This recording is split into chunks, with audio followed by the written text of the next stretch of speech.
If we're being honest, and as travelers, I think we should be as honest as possible, there are a few reasons why we choose to travel. One is a sense of adventure.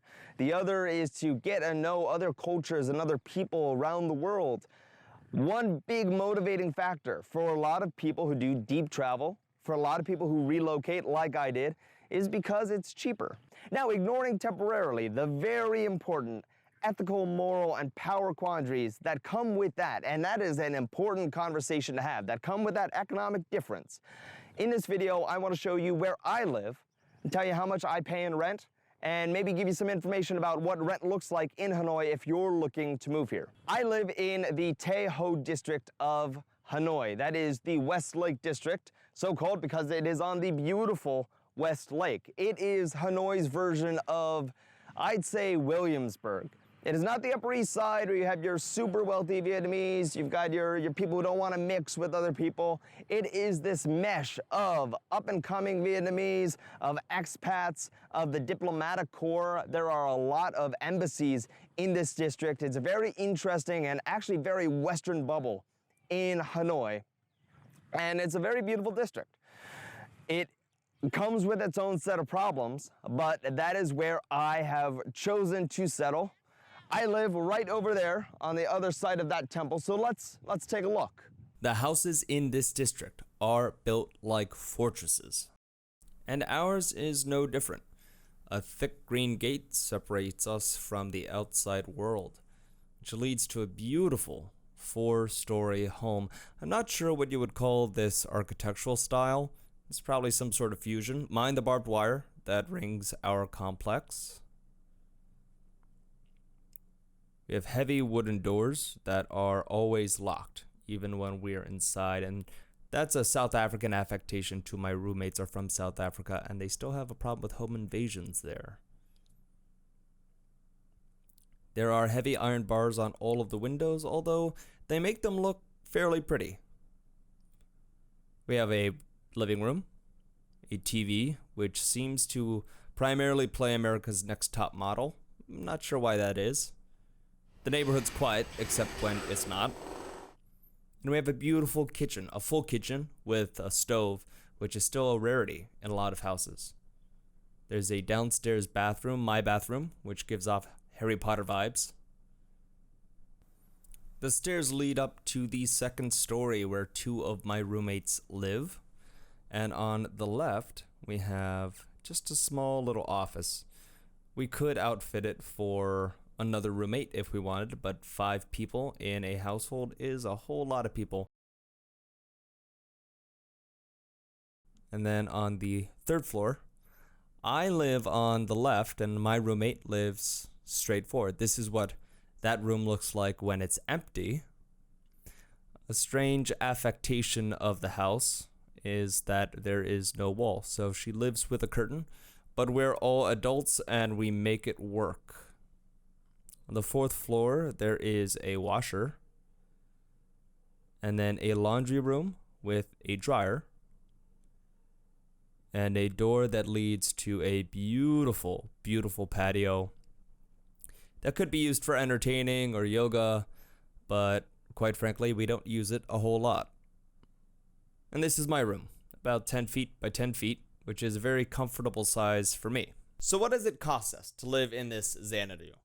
We pay the equivalent of $950 USD per month, split between 4 roommates. Now, depending on where you live, that's going to sound either like a pretty high sum or a pretty mild sum.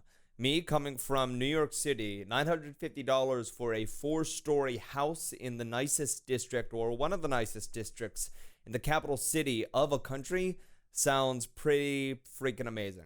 Rent is paid in 3-month increments, which is in line with the teaching contracts. Most of the expats here are foreign English teachers, and just kind of the general transients of the expat community. Now, if you're looking at the ranges for rent, Tay Ho is generally going to be the most expensive. It is the quote-unquote expat district. It is where most of the foreigners live, most of the foreign English teachers, most of the expat, most of the diplomatic community lives in Tay Ho. It has the most Western amenities by far. You're looking generally at $250 to $350 per month for a nice room And I'd say add an extra $100 on top of that to $150 for a nice studio. Actually, when I first moved here, I looked at a studio first and almost signed a lease for that studio. It was going to run me $375 per month. I found this place and it was cheaper, and I just kind of got into the groove with the roommates. But that price is possible for a really nice studio apartment in Tay Ho, although I don't know what the utilities would have run me. You can find cheaper rent if you want it.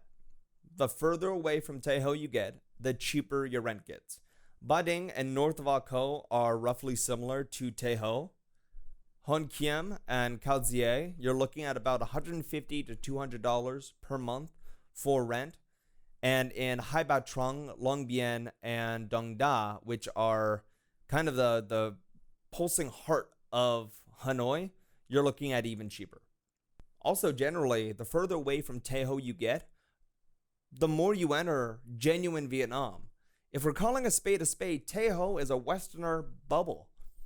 It is great for eliminating culture shock, but it is not going to give you an authentic experience of what Vietnam is. You're not going to have to learn any Vietnamese. You're going to have most of the comforts, most of the Western comforts that you'll have had at home, and you're not going to be pushed out of your comfort zone. So consider that when you're considering where to rent in Hanoi. I have to be honest, I went the easy route because it was my first time abroad. I found a place in Tay Ho. I have not had to learn any Vietnamese, something that I am actually quite ashamed of.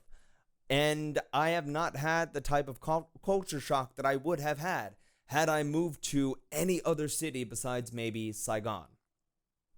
If you're looking for real Vietnam, then move to another district. And that's okay. I met a guy at a show a couple weeks ago who knew that he was going to stay in Vietnam for 5 years. That was his plan, and he specifically moved to Dong Da, which is a busy downtown district. He moved in with the Vietnamese family specifically so that he could start learning Vietnamese because he wanted to integrate with the culture. But if you live in Tay Ho, you're not going to do that. It's just not going to happen. Also note that the price, $950 per month, does not include utilities. Now I'm going to do another video on utilities because it actually is pretty interesting.